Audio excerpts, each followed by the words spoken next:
Fear, Understanding, and Accepting the Insecurities of Life by Osho. Oh my goodness. Chapter 2. Scared to Death, Exploring the Roots of Fear. Fear. When people are living in fear, their lives are not very alive. Fear cripples and paralyzes. It cuts your roots. It does not allow you to attain to your full height, to your full being. It keeps people pygmies.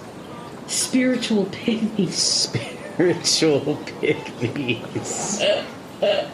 We are not our full height spiritually. You spiritual pygmies.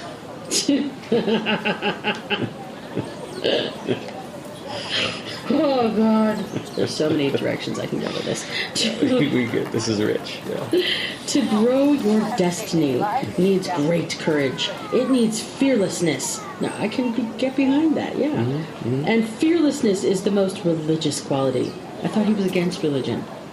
I thought God was a teddy bear. God was a teddy bear, and yeah. But now it's about the most religious quality. Come on. I don't know if he can make up his mind. People who are full of fear cannot move beyond the known. The known gives a kind of comfort, security, safety, because it is known. One is perfectly aware. One knows how to deal with it. One can remain almost asleep and go on dealing with it. Really? There is no need to be awake. That's the convenience with the known. Oh, great, I can sleep all day. You need to be awake. The moment you cross the boundary of the known, fear arises because now you will be ignorant. Now, he's so insulting. Ignorant spiritual pygmies. Not only are we spiritual pygmies, we're ignorant spiritual pygmies. Now you will not know what to do, what not to do. You're just a blithering idiot at this point. Now you will not be so sure of yourself. Now mistakes can be committed. You can go astray. That is the fear that keeps people tethered to the known. And once a person is tethered to the known, he is dead. Dead. Life can only be lived dangerously. There is no other way to live it. One is afraid of death because one is unaware of what life is. If you know what life is, the fear of death disappears of its own accord. The question is not of death at all. The question is of life, because we don't know what life is. You don't know what life is. You don't know what life is. We don't know. Hence, we are afraid that it is going to end one day. We have not even lived. How can you live without knowing what it is? You have neither lived nor loved. You have simply been dragging, vegetating, and you know that one thing is certain. Death is coming closer every day, every moment. Hence the fear.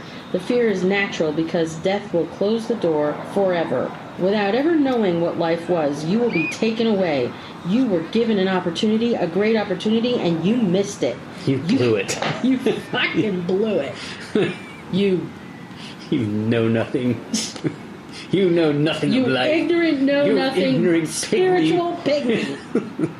You postponed life for tomorrow, and there is no more tomorrow. Then what? Then fear arises, and you don't know how to live right now. Nobody tells you how to live right now. The preachers, the politicians, the parents, they all tell you about the tomorrow. When you are a child, they tell you, when you are a young man, then you will know what life is. When you are a young man, they say, you are young. Fools, youth is foolishness. When you are old, then you will understand. And when you're old, they say, you're finished. Now there is nothing left. You are like a used cartridge. This is a strange world. I don't recall anybody ever saying that to me. Except for the young thing. Like, okay. I feel like so far, this is him getting back at the people. This is him working out his shit. I think he had a very difficult childhood. Oh my God! See, he's got some issues, right? If your dad's a sage, your daddy's a sage. No, his dad's friend. His friends. Okay, well, yes. Still, my son's heard that. Yes, still. Why are you afraid? If you know at what age a person becomes able to understand, write it on paper. If you say at age 20, I will ask at 21. I will give you one more year. So he wrote, 21 years. So I said, okay, I will come back only when I am 22.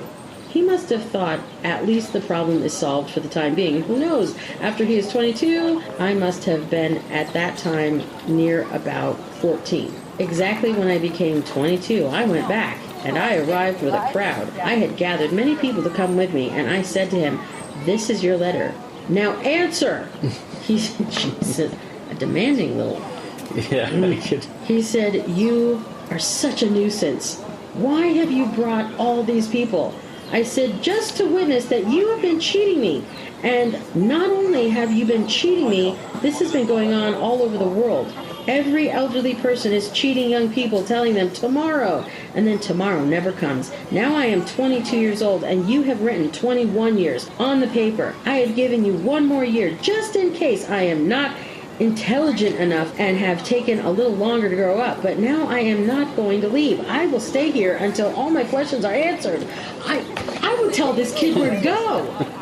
It's like when kids, they're at that early phase where they're just asking you all kinds of questions all day long, everything they want to know. Yeah, it is kind of annoying. Adults just kind of just want to say, just tell them anything just so they shut up. But this kid is obnoxious. Just an Osho. I'm sorry, but you were an obnoxious kid. He said, to tell you the truth, I don't know anything. And please don't ask me again. Forgive me, you are right. I have been lying to you.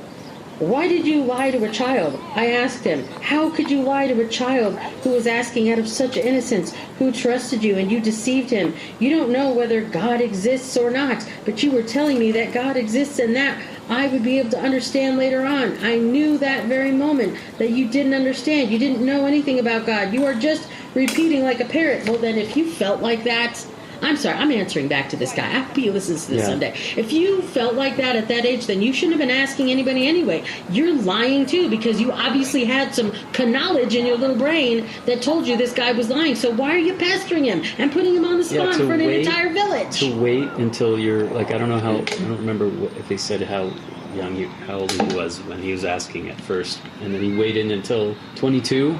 Really? You were plotting. That's plotting. Just think about a time you could have been doing something else to answer your own questions. Exactly. Find your own answers if you're not getting them from the wise sage. Yeah, because obviously there was a sage obviously in you. He's not too wise, right? Yeah, that maybe was his fear, his spiritual pygmyism. Yes. Because he didn't want to answer his own question. He's just trying to warn us. Yes. Not to become him. Exactly. I am reminded 23 centuries ago, Alexander the Great went to India. His teacher was a great philosopher, the father of logic, Aristotle.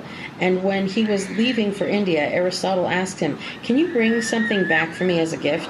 Alexander said, anything, just say it. Aristotle said, it is not so easy, but I will be waiting. Please bring me a sannyasin when you come back, a man who has realized himself, because we don't know what this means, what it means to be a Buddha. Get a hold of a Buddha and bring him back. Alexander was not aware of what he was promising. He said, don't be worried. If Alexander wants to move the Himalayas, they will have to move. And you are asking only about a human being. Just wait. Within a few months, I will be back. I can get you a Buddha. Right? You want a Buddha? I'll get you a Buddha. There was so much to do that Alexander remembered only at the last minute that he had forgotten to catch hold of a Buddha. Because they're on hand. Right, they don't really have much to do. Of one who knows of the innermost reality. He inquired on the borders of India just as he was returning. People laughed at the very idea. They said, in the first place, it is very difficult to recognize that somebody is a Buddha. In the second place, if by chance you are open enough to receive the radiance of a Buddha, you will fall at his feet. You will forget all about taking him with you. We hope that you don't find a Buddha. Just go back home. Go home. Just go home. Alexander could not understand. What kind of human being is a Buddha that cannot be taken away by force? Gee, I wonder. Finally, he said, send messengers all over the place. Find out if there is somebody who proclaims that he has arrived home. His people came back and they said, yes, one naked sannyasin standing by the side of the river says, where else can I be? I am here. And who else can I be? I am the Buddha. Alexander went himself to meet the man. The dialogue was tremendously beautiful, but very shocking to Alexander the Great. He had never come across such a man because before he said a single word, Alexander was holding a naked sword in his hand. The old man, naked, poor, said, put your sword back into its sheath. It will not be needed here. A man of intelligence carrying a sword? I will hit you. Just put the sword back into its sheath. Alexander, for the first time, found somebody who could order him, and he had to follow. In spite of himself, he had to follow. And he said, I have come with prayer. Just come with me to my land. My teacher wants to see a Buddha. In the West, we don't know anything about what this inner self means. The old man laughed. He said, this is hilarious. If your teacher does not know, he is not even a teacher. And if he wants to see a Buddha, he will have to come to a Buddha. Yeah, you got it backwards, buddy. You Buddhists don't. You come to the Buddha. Come to the Buddha. It's just, I mean, even Jesus. You know, it's that come to Jesus moment. Yeah. Okay. A Buddha cannot be carried to him. Just tell your teacher, if you are thirsty, come to the well. And the well is not going to come to you. As for you, Alexander, the old man said, learn at least to be human. You introduced yourself as Alexander the Great. This is the ego that is preventing you from knowing your Buddha. You are carrying it within yourself. But the greatness, this desire to conquer the world, what will you accomplish by conquering the world? Soon death will take everything away. You will die naked. You will be buried in the earth.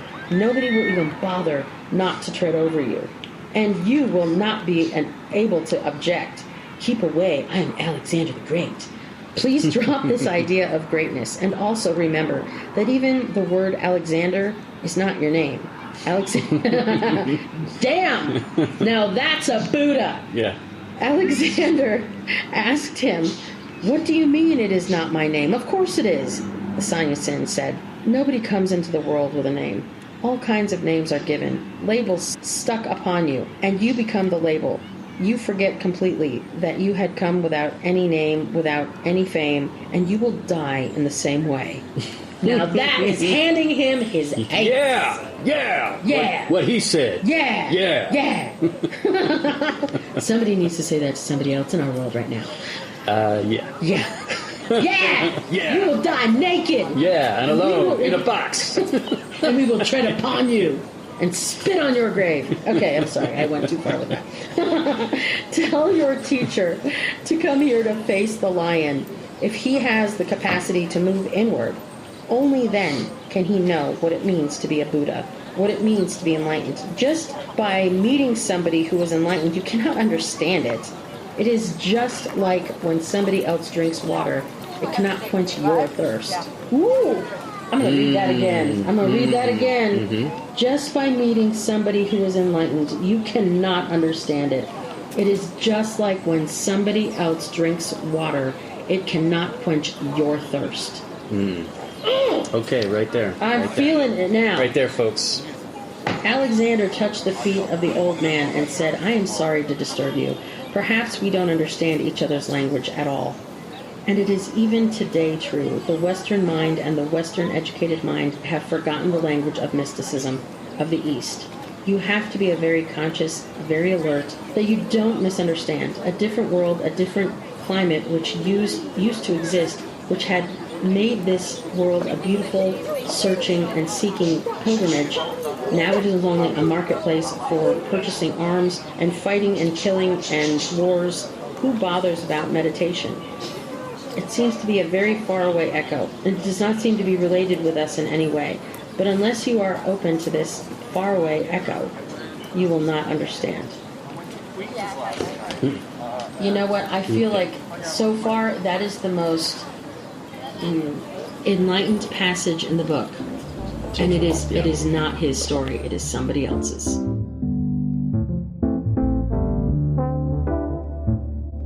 This has been a special edition of Deep Spinach, a production of Javi Media, on the web at www.javimedia.net.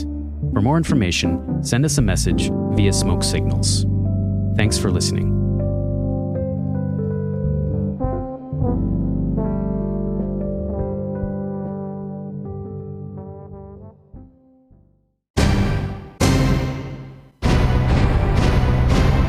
Javi Media.